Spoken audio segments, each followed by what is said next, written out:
Zuri était restée silencieuse trop longtemps. Sa sœur Lami était partie, et quelqu'un devait en répondre. Elle avait fini de pleurer. Il était temps de riposter, pas avec des cris, mais avec un plan intelligent, silencieux, pour détruire tout ce qui se trouvait à l'intérieur du manoir de Jabari. Chaque mensonge, chaque secret, chaque personne qui lui avait fait du mal. Elle allait tous les faire tomber. Le jardin était calme. Des pétales de rose tapissaient le chemin. Des chaises coûteuses, des assiettes bordées d'or, une musique douce, tout semblait parfait. C'était l'anniversaire commémoratif du père de Jabari. Le manoir des Adami était rempli d'invités puissants, sénateurs, PDG, juges. Sa mère avait organisé chaque détail pour honorer son défunt mari et rappeler à tous que l'héritage des Adi était toujours bien vivant. Puis elle entra, Zuri, dans une robe crème douce et simple. Pas de maquillage, pas de bijoux. Juste elle, debout sous le soleil, les yeux calmes et les pas feutrés. Toutes les têtes se tournèrent, la foule se figea, même les oiseaux semblèrent de s'arrêter. Jabari s'interrompit en pleine conversation. Il eut le souffle coupé, puis il se précipita. Il la rejoignit avant que quiconque ne puisse le faire. « Zuri » murmura-t-il, comme si dire son nom allait la faire disparaître à nouveau. Zuri leva les yeux vers lui, sa voix était douce. « Je veux nous donner une autre chance. » Le cœur de Jabari bondit. « Mais pas tout » ajouta-t-elle rapidement. « Je vais emménager, devenir ta fiancée, pas encore ta femme. On y va doucement. » Il acquiesça trop vite. « Tout ce que tu veux. » De l'autre côté du jardin, Madame Adami observait. Elle sourit poliment, mais sa main tremblait en portant son verre de vin. Le liquide rouge vibrait. Elle resserra sa prise. Derrière son sourire, sa mâchoire se crispa. Zuri salua les invités un par un. Elle gardait la voix basse, les épaules relâchées. Elle avait l'air d'une fille qui cherchait à s'intégrer. Tout le monde supposa qu'elle avait pardonné, que l'amour avait triomphé, que la pauvre petite Zuri avait enfin trouvé la paix. Mais personne ne regarda ses yeux, ni les invités, ni Jabari. Seul le ciel au-dessus pouvait voir la vérité, car, dans les yeux de Zuri, il n'y avait ni amour, ni joie, ni espoir, seulement du feu, silencieux, contrôlé, en attente. Quand Jabari la présenta à l'épouse d'un sénateur, Zuri sourit doucement. Puis son regard dériva droit vers Madame Adami. La femme plus âgée l'observait aussi. Leurs yeux se croisèrent une seconde. Et dans cette seconde, une guerre fut déclarée. Madame Adami leva son verre et hocha lentement la tête. Zuri sourit en retour. Mais ce n'était pas un sourire chaleureux. C'était celui d'une femme qui était revenue dans la maison, non pas pour être aimée, mais pour en finir. Plus tard dans la soirée, Jabari la raccompagna à la chambre d'amis préparée. Pour elle, « Tu es sûre de vouloir rester ici ce soir ?» demanda-t-il. Zuri acquiesça. « Oui, je veux m'habituer à cet endroit, doucement. » Il lui toucha la main. « Merci d'être revenu. » Elle le regarda. « Je devais le faire, » murmura-t-elle. Mais au fond d'elle, Zuri connaissait déjà la vérité. Elle n'était pas revenue pour l'amour, elle était revenue pour enterrer ce qu'il en restait. Et cette fois, c'est elle qui creuserait la tombe. Le lendemain matin, Zuri se leva tôt, avant tout le monde. Elle attacha soigneusement son foulard, enfila une robe simple repassée, glissa ses vieux sandales, puis se dirigea vers la cuisine. La bonne la regarda fixement lorsqu'elle commença à préparer les plateaux de petit déjeuner. « Mademoiselle, Zuri, ce n'est pas votre travail, » chuchota l'une d'elles. « Je sais, » répondit-elle avec un doux sourire, « mais je veux aider. » Elle arrangea les couverts, plia les serviettes, fit briller chaque cuillère, nettoya même les chaises de la salle à manger.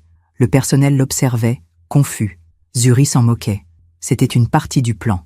Dans le jardin, elle se pencha avec les jardiniers pour tailler les rosiers. Ses mains furent éraflées. Elle ne broncha pas.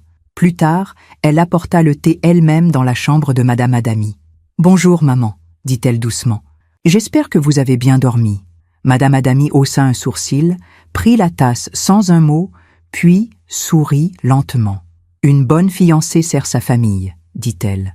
Zuri inclina la tête. « Oui, maman. » Mais derrière ses cils baissés, ses pensées étaient acérées. « Continue de sourire, vieille femme. Ton temps est compté. » Ce soir-là, Jabari et Zuri s'assirent sur le balcon. Ils la regardaient comme si elle était la lumière du soleil. « Tu es différente, » dit-il. Plus calme, plus forte. Zuri resta silencieuse. Il continua, voix basse. « Tu sais, Je n'ai jamais cru en l'amour avant toi. Elle tourna lentement la tête. Ma mère m'a élevée pour être froide, contrôlée. Je n'avais pas le droit de ressentir. Il s'interrompit. Elle dit, les émotions sont une faiblesse. L'amour rend les hommes stupides. Les lèvres de Zuri s'entr'ouvrirent, mais elle ne dit rien. Jabari baissa les yeux. Parfois, je me demande si elle a jamais aimé mon père. Les doigts de Zuri se contractèrent sur ses genoux. Elle fit une note mentale. Une autre blessure. Une autre fissure. Cette nuit-là, quand tout le monde dormait, Zuri se glissa dans la salle de prière. Elle cacha un minuscule enregistreur derrière une étagère, invisible. Puis, elle retourna dans sa chambre et sortit un petit carnet relié de cuir. Elle commença à écrire « Jour 3 ». Madame Adami a crié sur la bonne, a renversé un plateau, de jus, a brisé un verre. Aucune excuse. Jabari a mentionné la peur des émotions, contrôlée depuis l'enfance. Elle tourna la page. Plan, chronologie. La vérité ne suffisait plus. Elle voulait des preuves, des vraies, celles qui réduisent, des noms en cendres. Le lendemain après-midi, Jabari lui tendit une lourde clé en laiton. C'était le bureau de mon père. Personne n'y entre plus. Zuri la regarda. « Tu veux que j'utilise son bureau ?» demanda-t-elle. Il sourit. « Transforme-le en bibliothèque. Tu mérites la paix. » Elle toucha la clé délicatement. Mais dans son esprit, elle n'entendait pas. Bibliothèque. Elle entendait coffre-fort. Et elle savait exactement quoi faire ensuite, car derrière ces portes verrouillées se trouvait la seule chose qui lui manquait encore. Le passé. Et Zuri était prête à l'ouvrir. Les jours passèrent. Zuri continuait ses tâches, continuait à sourire, à servir. Mais seulement quand Jabari était là. Dès que sa voiture franchissait le portail, l'air de la maison changeait. Froid, tranchant, cruel. Madame Adami ne faisait plus semblant. Un matin, elle se planta dans le couloir, bras croisés, regardant Zuri passer la serpillière. « Tu fais tout ça pour l'impressionner » demanda-t-elle. Zuri ne répondit pas. Madame Adi s'approcha. « N'oublie pas qui tu es. » Zuri resta muette. « Tu es née pour nettoyer. C'est ta place. » Zuri leva lentement les yeux. « Je ne cherche à impressionner personne, maman. » Madame Adami rit. « Alors ne pense pas que la bague signifie quelque chose. Tu peux porter des diamants, mais tu sentiras toujours la pauvreté. » Ce soir-là, l'infirmière de Zuri ne vint pas. Quand elle demanda, la gouvernante lui chuchota. « Madame a dit que vous n'en aviez plus besoin. » Zuri acquiesça. Le lendemain matin, son plateau de petit déjeuner avait disparu. Elle se rendit à la cuisine. Les cuisiniers détournèrent les yeux. « On nous a dit de ne pas vous servir, » murmura l'un d'eux. « Je comprends, » dit Zuri calmement. Elle fit bouillir sa propre eau, prépara son thé, s'assit seule dans un coin du jardin. Pas une seule plainte, mais chaque fois que cela arrivait, elle le notait dans son carnet. Un jour, en dépoussiérant la salle de prière, elle surprit Madame Adami chuchotant à une tante en visite. « Zuri croit que c'est un conte de fées. Laisse-la rêver, elle sera bientôt partie. » La tante rit. « Tu vas encore la chasser ?» Madame Adami ricana. « Cette fois, je vais l'enterrer si profondément qu'elle ne pourra plus jamais ramper jusqu'ici. » Cette nuit-là, Zuri ne dormit pas. Elle repassa ces mots en boucle dans sa tête. Au matin, ses yeux n'étaient plus fatigués. Ils étaient clairs, concentrés, calmes comme la mort. Plus tard dans la semaine, alors que Jabari était sorti rencontrer des investisseurs, Zuri passa devant le salon. Madame Adami l'appela. « Viens ici. » Zuri entra. « Redresse ce rideau, » dit-elle froidement. « Il est de travers. » Zuri s'avança et ajusta le tissu. Alors qu'elle se retournait, une vive douleur lui fouetta le visage. Une gifle, violente. La pièce devint silencieuse. Zuri resta figée, la joue encore brûlante. Mais elle ne pleura pas, elle ne cria pas. Elle plongea son regard dans celui de Madame Adami. Un regard rempli de surprise, car Zuri ne s'était pas effondré. Zuri se pencha. Sa voix n'était qu'un murmure. « Un jour, vous regretterez que je sois restée silencieuse. » Puis elle se retourna et s'éloigna, calme, maîtrisée, déjà victorieuse. Car Zuri n'était plus là pour chercher du réconfort, elle était là pour la vérité. Et cette vérité était sur le point de hurler. Le bureau était silencieux. La poussière flottait dans la lumière du soleil. L'air sentait le vieux papier et le cirage à bois. Zuri entra, tenant la lourde clé en laiton que Jabari lui avait donnée. Elle referma la porte derrière elle, puis la verrouilla. Cette pièce avait autrefois appartenu au père de Jabari. Plus personne n'y entrait. Zuri avança lentement, touchant les étagères, le bureau, Le fauteuil en cuir craquelait. Elle pouvait sentir les souvenirs enfermés dans les murs, des souvenirs enfouis. Mais elle n'était pas là pour se souvenir, elle était là pour découvrir. Dans un coin, à moitié dissimulée sous de vieux dossiers, elle aperçut une boîte en bois usée. Elle la tira, s'assit au sol et l'ouvrit. À l'intérieur, des lettres, des documents, un journal jauni et une chemise marquée privée. Famille Hadi. Les doigts de Zuri tremblaient en tournant la première page. C'était une lettre, écrite à la main. À mon fils, Jabari. Elle continua de lire. Si tu lis ceci, c'est que je n'ai jamais eu la chance de te dire ce que ta mère a fait. J'ai essayé, mais elle trouvait toujours un moyen de m'arrêter. Ma santé a commencé à décliner dès que j'ai demandé. Le divorce. Je savais que ce n'était pas naturel. Mes médicaments avaient un goût étrange. Ma poitrine se serrait après chaque repas. Les médecins ont parlé de stress, mais je savais que c'était elle. Le souffle de Zuri se coupa. Les pages suivantes contenaient des dossiers médicaux, des ordonnances signées, des visites à l'hôpital, des notes de médecins privés, puis une autre entrée de journal. Elle disait « Les émotions rendent. Les hommes faibles. Elle ne voulait pas que tu ressentes, seulement que tu réussisses. Mais moi, je voulais que tu sois doux là où j'étais dur. Je voulais que tu ressentes la joie, Jabari, la vraie joie. » Elle détestait cela. Zuri se couvrit la bouche. Ce n'était pas juste de la manipulation, c'était une lente destruction. Elle glissa les papiers dans son sac, silencieusement, prudemment. Puis quelque chose attira son attention. Une petite enveloppe jaunie par le temps. À l'intérieur, une photo, Jabari, plus jeune, souriant, à côté d'une fille. Ils avaient l'air heureux, vraiment heureux. Zuri retourna la photo. Au dos, une écriture brouillonne. Elle est partie après que maman l'a menacée. Je ne sais toujours pas ce qu'elle lui a dit.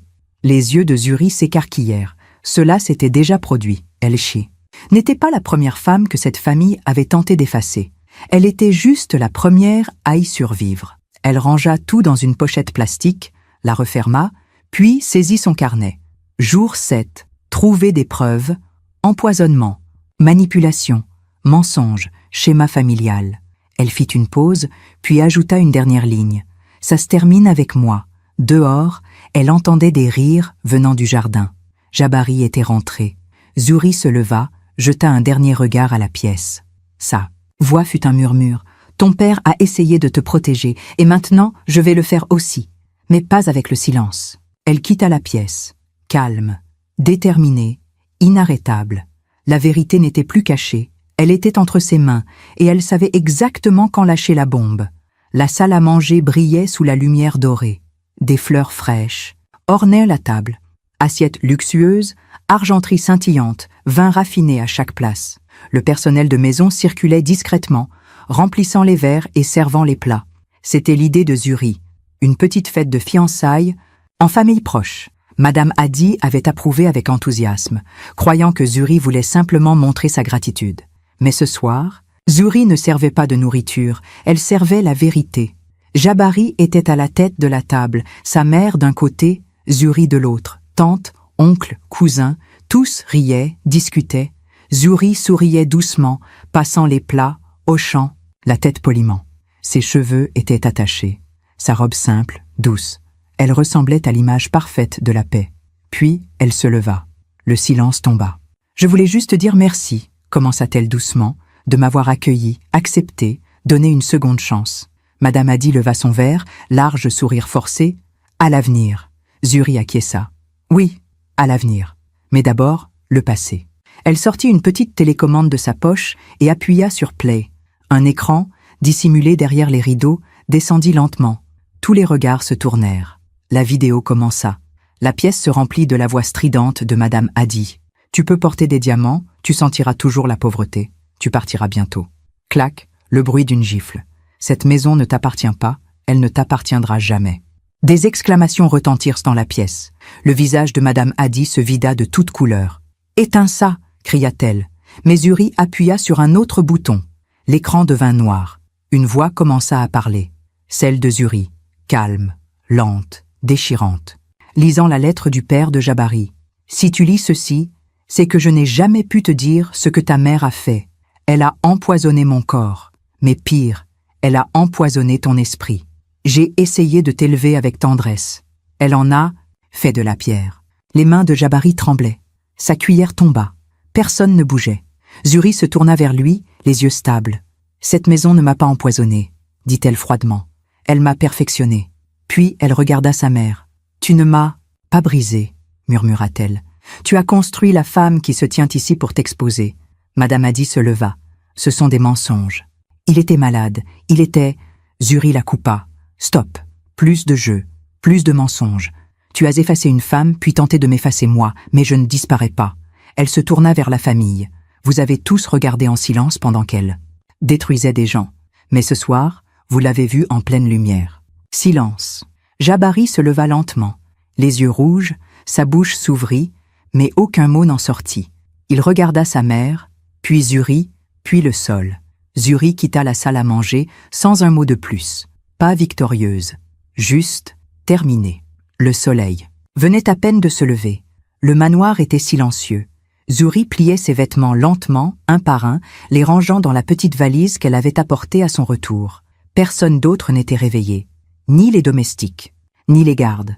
Seulement Jabari. Il se tenait à la porte de sa chambre, la regardant faire. Ses yeux étaient gonflés, rougis par une nuit blanche. « Zuri » murmura-t-il, s'avançant doucement. Elle ne cessa pas de plier. Il essaya à nouveau, la voix brisée. « S'il te plaît, on peut recommencer. » Zuri ferma la valise, puis se tourna vers lui. Ses yeux n'étaient pas en colère. Ils étaient fatigués. « Je t'ai aimé, » dit-elle doucement. « Je t'ai vraiment aimé. » Jabari fit un pas de plus. « Alors ne pars pas. J'ai cru en toi, » poursuivit-elle, ignorant sa supplication. « Je croyais que tu étais différent, que tu me protégerais, que tu me verrais. » Il secoua la tête. « Je ne savais pas. » Elle le coupa, la voix plus tranchante. « Non, tu ne savais pas. Et c'est bien ça le problème. » Elle déposa la bague de fiançailles sur la table de chevet. La même bague qui, autrefois, faisait battre son cœur. Aujourd'hui, elle avait le poids d'un caillou. « Cette famille, dit-elle lentement, a tué la fille qui voulait rester. » Jabari retint son souffle. « J'ai perdu ma sœur ici. J'ai perdu ma voix. Je me suis perdue. » Elle regarda la pièce une dernière fois. « Je ne perdrai pas ce qu'il reste de moi. » Des larmes remplirent les yeux de Jabari. « Zuri, je vais tout réparer. »« Tu ne peux pas réparer ce que tu as laissé se briser. » murmura-t-elle. Le cliquetis du manche de la valise retentit. Zuri fit un pas vers la porte, puis s'arrêta. Elle le regarda. « Vraiment ?» dit-elle. Elle le regarda. Pas avec haine, pas avec amour, juste avec une fin. Certaines histoires n'ont pas de fin heureuse, dit-elle dans un souffle. Elle se termine juste avec la vérité. Puis elle sortit de la pièce, descendit les escaliers, passa devant la salle à manger silencieuse, à travers le grand hall. Les hautes portes du manoir s'ouvrirent. Lentement, la lumière du matin s'y engouffra. Elle ne se retourna pas une seule fois.